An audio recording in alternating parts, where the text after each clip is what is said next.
Hi అండి. ఈరోజు మనం ఒక ఇంట్రెస్టింగ్ కథ గురించి మాట్లాడుకుందాం. ఒక వ్యక్తి తన కుటుంబంలో ఎదుర్కొన్న ఒక ఆరోగ్య సమస్య మొత్తం దేశ ఆరోగ్య వ్యవస్థని మార్చగల ఒక టెక్నాలజీకి ఎలా దారితీసిందో చూద్దాం. ఇది గందరగోళం నుంచి స్పష్టత వైపు సాగిన ఒక ప్రయాణం. ఒక్కసారి ఆలోచించండి. డాక్టర్ ఏదో చెప్పారు, మనకి రిపోర్ట్స్ ఇచ్చారు, కానీ అందులో ఉన్నది ఒక్క ముక్క కూడా అర్థం కాలేదు. అప్పుడు మన పరిస్థితేంటి? ఆ భయం, ఆ కంగారు, ఇదే కదా మన దేశంలో లక్షలాది కుటుంబాలు ప్రతిరోజూ ఎదుర్కొంటున్న నిజం. అసలు ఈ సమస్య మూలం ఎక్కడుందో చూద్దాం. ఏదైనా ఒక కొత్త ఆవిష్కరణ వెనక ఖచ్చితంగా ఒక బలమైన కారణం, ఒక కథ ఉంటుంది. ఆరోగ్యదాత వెనక ఉన్నది కూడా అలాంటిదే. అది కేవలం ఒక కథ కాదు, ఒక కుటుంబం పడిన పోరాటం. ఆ అనుభవమే ఈ గొప్ప మార్పుకు నాంది పలికింది. ఉదాహరణకి non alcoholic fatty liver disease. ఇలాంటి పెద్ద పెద్ద పదాలు డాక్టర్ చెప్పినప్పుడు ఆ కుటుంబం ఎంత ఆందోళనకి గురై ఉంటుందో కదా. ఏం చేయాలో తెలియని ఆ నిస్సహాయతే ఆరోగ్యదాత అనే ఒక ఆలోచనకు పునాది వేసింది. ఇప్పుడు మనం చూసింది కేవలం ఒక కుటుంబం కథ కాదు. ఇది భారతదేశంలోని లక్షలాది మందికి అద్దం పడుతుంది. ముఖ్యంగా మన గ్రామీణ ప్రాంతాల్లో ఆరోగ్య వ్యవస్థ ఎదుర్కొంటున్న సవాళ్లేంటో ఒకసారి చూద్దాం. ఇక్కడ కనిపిస్తున్నవి గ్రామీణ భారతదేశంలోని కొన్ని కఠిన వాస్తవాలు. ఒకవైపు పల్లెల్లో స్పెషలిస్టు డాక్టర్లు దొరకరు. మరోవైపు డాక్టర్లు చెప్పే భాష మనకు అర్థం కాదు, మనం చెప్పేది వాళ్లకూ అర్థం కాదు. ఇక ఆరోగ్యశ్రీ లాంటి ప్రభుత్వ పథకాలున్నా వాటిని ఎలా వాడుకోవాలో తెలియని అయోమయం. ఇవన్నీ కలిసి ఒక సామాన్యుడిని మరింత ఇబ్బందుల్లోకి నెట్టేస్తున్నాయి. అయితే ఈ సమస్యలన్నింటినీ చూసి కేవలం బాధపడి ఊరుకోలేదొకాయన. తన సొంత అనుభవాన్నే ఒక ఆయుధంగా మార్చుకుని దీనికొక టెక్నాలజీతో కూడిన పరిష్కారాన్ని నిర్మించారు. ఆయనే చింతా లోకేష్ బాబు, ఒక టెక్నాలజిస్ట్. తన కుటుంబం పడిన బాధను లక్షల మందికి భరోసా ఇచ్చే ఒక మిషన్గా మార్చుకున్నారు. మరేంటి ఈ ఆరోగ్యదాత? ఇది కేవలం ఒక మొబైల్ యాప్ మాత్రమే కాదు, ఇది ఒక కంప్లీట్ హెల్త్ సపోర్ట్ సిస్టమ్. అంటే డాక్టర్ సలహా దగ్గర్నుంచి రోజూ తీసుకోవలసిన జాగ్రత్తల వరకు ప్రతి అడుగులోనూ తోడుండి ఒక వేదిక. ముఖ్యంగా మన గ్రామీణ ప్రజల కోసమే దీన్ని రూపొందించారు. సరే, ఇదంతా బానే ఉంది, కానీ ఇది నిజంగా ఎలా పనిచేస్తుంది? మనం ఇంతకుముందు మాట్లాడుకున్న సమస్యల్ని ఇది ఎలా పరిష్కరిస్తుందో ఇప్పుడు స్టెప్ బై స్టెప్ చూద్దాం. ఇక్కడ చూడండి, ఎడమవైపు ఉన్నది డాక్టర్లు మనకిచ్చే రిపోర్ట్లో నుండే భాష, మనకే అర్థం కాదు. కానీ కుడివైపు చూడండి, ఆరోగ్యదాత యాప్ అదే విషయాన్ని మనకు అర్థమయ్యే సింపుల్ తెలుగులో ఎలా వివరిస్తుందో. మీ లివర్లో కొవ్వుంది, స్పెషలిస్ట్ను కలవండి అని. ఈ ఒక్క మాటతో సగం టెన్షన్ పోతుంది కదా.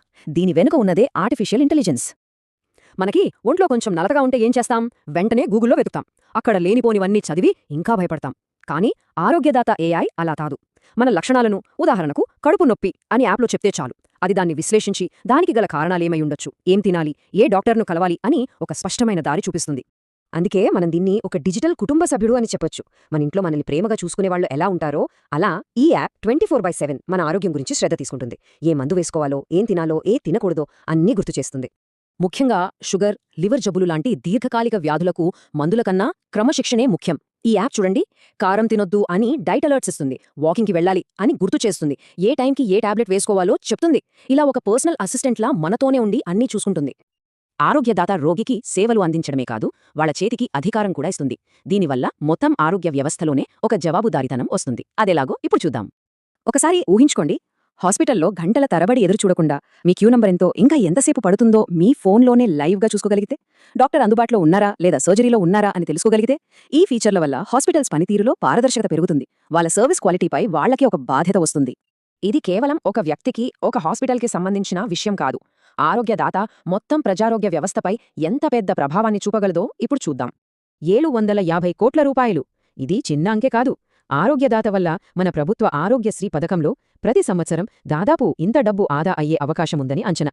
ఈ డబ్బుతో ఇంకెంతమందికి మంచి వైద్యం అందించవచ్చు కదా. మరి ఇంత డబ్బు ఎలా ఆదా అవుతుంది? ఆరోగ్యశ్రీలో చాలా లీకేజీలుంటాయి. అంటే ఫేక్ క్లెయిమ్స్, డూప్లికేట్ బిల్లులు, చిన్న చిన్న పొరపాట్లు. ఆరోగ్యదాత ఏఐ ఈ మోసాలన్నిటినీ డబ్బులు చెల్లించక ముందే పసిగడుతుంది. దాంతో ప్రజాధనం వృధా కాకుండా ఆగుతుంది. సో దీన్ని బట్టి మనకర్థమయ్యేదేంటంటే, ఆరోగ్యదాత అనేది జస్ట్ ఒక యాప్ కాదు. ఇది భవిష్యత్తులో మన పబ్లిక్ హెల్త్ సిస్టమ్కి ఒక డిజిటల్ పునాది లాంటిది. డేటా ఆధారంగా మంచి నిర్ణయాలు తీసుకోవడానికి, మెరుగైన సేవలు అందించడానికి ఇది మార్గం సుగమం చేస్తుంది. సరే, ఎంత పెద్ద టెక్నాలజీ గురించి మాట్లాడుకున్నాం కదా, ఇప్పుడు మళ్ళీ దీన్ని మొదలుపెట్టిన వ్యక్తి దగ్గరికి వద్దాం. ఆయన్ని నడిపించిన అసలైన ఉద్దేశమేంటో చూద్దాం. ఈ మాటలు చూడండి, వ్యవస్థాపకుడు చింతా లోకేష్ బాబు చెప్పినవి. ఇది సమాజానికి సేవ చేయడానికి నా వంతు చిన్న ప్రయత్నం. నేను నా కళ్లతో చూసిన నిజమైన సమస్యలను పరిష్కరించడానికే దీన్ని సృష్టించాను.